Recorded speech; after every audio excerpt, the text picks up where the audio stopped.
Listen, everything in this league can change in a matter of seconds. And the terrifying truth? Everything could be completely lost before this new season even begins. A playoff run can die in May. I really want you to just sit with that thought for a second. We're still months away from the roar of the crowds, right? Months away from those primetime lights. But the brutal, unflinching reality of an NFL season, it begins right now, long before the very first kickoff. The margins between lifting a Lombardi trophy and cleaning out your locker in early January are literally microscopic. And those margins? They're being drawn right now in the humidity of late spring. So let's dive right into this explainer, the make-or-break reality of the 2026 Houston Texans. We're looking at a franchise that has sky-high expectations, a team that has tasted real success, but one that is now staring down an unbelievably challenging schedule. This isn't just about winning a few games. We're talking about navigating a 17-game war of attrition where a single slip-up, a single dropped pass, or even just a missed rotation in May echoes all the way into December. And before we break down the exact anatomy of this impending storm, I need you with us. Welcome to NFL Nexus. We are diving deeper than anyone else into the absolute smallest details of this high-stakes offseason. So do me a favor, subscribe to the channel, like this explainer, comment down below with what you think about these critical matchups, and definitely support the channel by becoming a member today. We're covering every angle, every single rumor, and every consequence, and we want you right here in the trenches with us. Okay, think about the temporal pressure here. It's a ticking clock. This is the agonizing countdown to a total make-or-break gauntlet. May 27th. That is when OTAs begin, which is exactly when the physical toll starts. Then, boom, we jump to Week 1 against the Buffalo Bills. Immediate, heavy pressure right out of the gate. The calendar turns to Week 6 and later Week 15, a massive two-part divisional clash with the Jaguars that will absolutely define the AFC South. And finally, Week 18 against the Tennessee Titans. A game that sits at the very end of the schedule but carries the weight of the entire season. We're going to walk through exactly why these specific dates represent the absolute edge of the knife for Houston. Section 1. Week 1, the Buffalo Gauntlet. Let's get into it. You train all spring, you bleed all summer, and your reward? Facing one of the most dynamic quarterbacks in the entire National Football League right off the bat in Josh Allen. 0-3. Remember that suffocating feeling from 2025? The Texans dug themselves into a massive, dark hole to start last season. 0-3. When you start 0-3, man, the media completely turns on you. The locker room tightens up, the playbook feels 1,000 pounds heavy. Every single down becomes this brutal struggle just to crawl back to relevance. Houston eventually managed to climb out of that grave last year, but it took an exhausting physical toll that made their season vastly more challenging than it ever needed to be. A 1-0 start against Buffalo isn't just preferred this year, it is a psychological necessity. And the history here just adds so much gravity. 2006, that is the very last time the Buffalo Bills walked into Houston and actually won a football game. 20 long, grueling years of failure in the state of Texas for Buffalo. 2 full decades. That's a streak the Texans are desperately fighting to keep alive, and obviously a curse that the Bills are coming to shatter. History waits for no one, but Houston has owned Buffalo in their own building. They absolutely have to protect their house to set the tone for 2026. So how do they maintain that dominance? The answer is 8. 8 combined sacks. That is the sheer, utter dominance the Texans' defense unleashed on Josh Allen during Thursday Night Football last year. They harassed him, they hit him, they made him see ghosts out there. 8 times, they dragged one of the most elusive quarterbacks in the world to the turf. If they want to avoid another 0-3 start, if they're going to keep that 20-year streak alive, they must recreate that physical pressure. The defensive line literally has to take over this game. Section 2. The AFC South Bloodbath. Jacksonville looms. Now, depending on how the Jaguars rebound from their off-season roster losses, these two teams are on a total collision course to fight atop the division for a second straight year. 2 monumental clashes, one in Houston and the other across the ocean in London.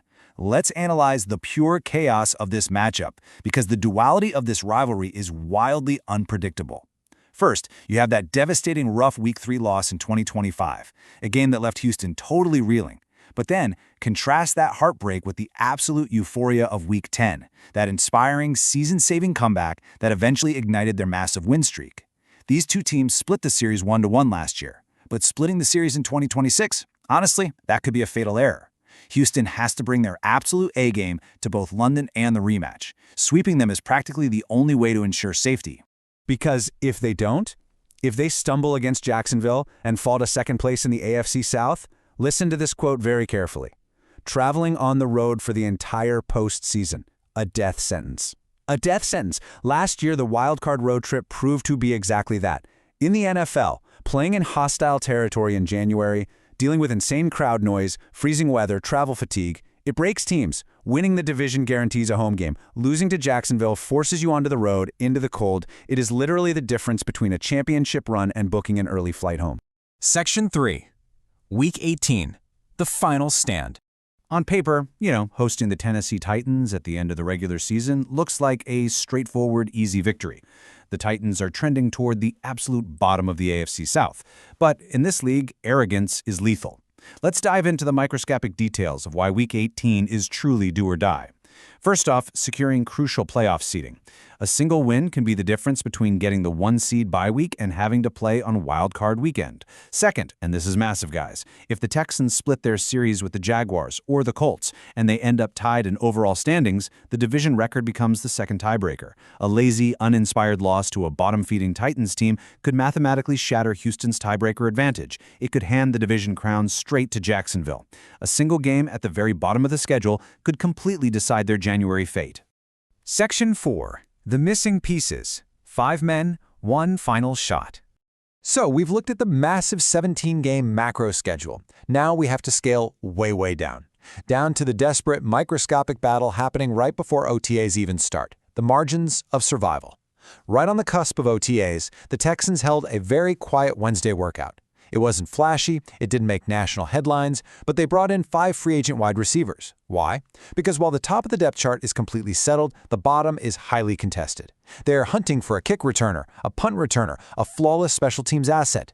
They're looking for the one single piece that could flip field position in a tight, ugly game against Buffalo or Jacksonville. When we analyze these names, River Cracraft, Samori Toure, Dwayne Eskridge, Jaquan Jackson, DeMarcus Lacey, we're seeing a complete war zone of varying experience. I mean, you go from the 6'1" Toure to the 5'9" Eskridge, from wide-eyed rookies to battle-scarred 8-year veterans. Look at the last teams they played for. The Commanders, Saints, Dolphins, Titans. These are true journeymen. These are men fighting for their professional lives. Every cut, every route, every caught punt in this random Wednesday workout could be the difference between signing a contract and literally never playing in the NFL ever again. You can almost feel the tension in that facility. Let's deep dive into the reality for the veterans here. River Cracraft is the longest tenured player of the group, 8 years in the league, bouncing across 4 different teams, and in 2025, playing for the Washington Commanders, he was active for only 2 games, 0 recorded stats. Then there's Samori Toure, a 2022 7th-round pick by Green Bay. In his entire career, he's managed just 13 receptions for 160 yards and a single touchdown. He was active for just 1 game with the Saints last year before being cut. This perfectly illustrates just how thin the ice is. You can be in the league for years, but if you don't produce, you are completely expendable. And then there's the tragedy and pedigree of Dwayne Eskridge. Number 56. Eskridge was drafted 56th overall in the 2nd round of the 2021 NFL Draft by the Seattle Seahawks. He was supposed to be a star, a first-team All-MAC receiver at Western Michigan with a nearly $6 million rookie contract, but he bounced on and off practice squads, eventually landing with Miami. And now, he is reduced to participating in a Wednesday tryout, just to cling to the absolute bottom of Houston's depth chart. But Eskridge actually has a lifeline, 25.9. That is not just a number, that is an explosive weapon. Eskridge appeared in 13 games for the Dolphins in 2025, and while he only caught 4 passes, he logged 28 kick returns for a massive average of 25.9 yards per return. In a game of inches, almost 26 yards a return is a game changer. It flips the field, it breathes life into your offense. That single statistic is exactly why he is in the building. He's fighting to prove he can be the special teams savior the Texans desperately need. Now contrast the veterans with the youth. The rookie hope versus the sophomore risk. On one hand, you've got DeMarcus Lacey, an undrafted free agent out of Marshall. He comes in riding the high of a dominant collegiate senior season, 65 receptions, 769 yards, and 5 touchdowns. Just pure potential. Unproven, hungry, and entirely unaware of how unforgiving this league really is. On the other hand, you have Jaquan Jackson, drafted in the 4th round just a couple of years ago in 2024 by the division rival Titans. He logged 28 kick returns for 215 yards. He's got the draft pedigree, but there is a horrifying catch to Jackson's profile.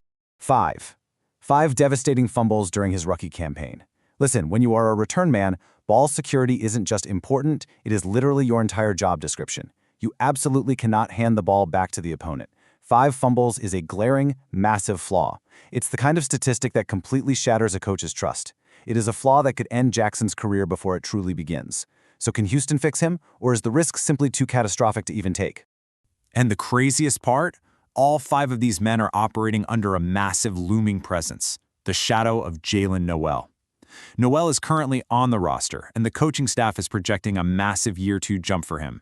If Noel steps up and claims the starting kick returner role, the window of opportunity for Crackraft, Toure, Eskridge, Jackson, and Lacey just slams shut. They aren't just competing against each other, they are competing against the ghost of what Jaylen Noel is expected to become. It drastically shrinks an already microscopic margin for error. So, let's connect all the dots here. The anatomy of off-season survival. Step 1, you have to find a reliable special teams asset in May. Someone who won't fumble the ball 5 times, someone who can average 25 yards a return. Step 2, you use that field position and execution to survive the early AFC South clashes against Jacksonville and that brutal gauntlet against Buffalo. Step 3, you accumulate those wins to secure the division, lock in the tiebreakers against teams like the Titans, and avoid that wildcard road trip death sentence. Every single micro-decision made in May directly impacts the scale-tipping games in December and January. History waits for no one. The storm is just beginning. Every single workout, every route run in the empty heat of spring, every film session dissecting an opponent, it all compounds. The Houston Texans are walking a tightrope right now, and the wind is definitely starting to howl. Which leaves us with this final thought. Will a single kick return decision, made quietly on a random Wednesday in May, ultimately define the Houston Texans' entire destiny? Will the choice between a 26-yard average and a propensity to fumble be the exact difference between a home playoff game and a brutal road elimination? The details matter. The margins are absolutely everything. Keep your eyes on the bottom of this roster, because the war for the season has already begun.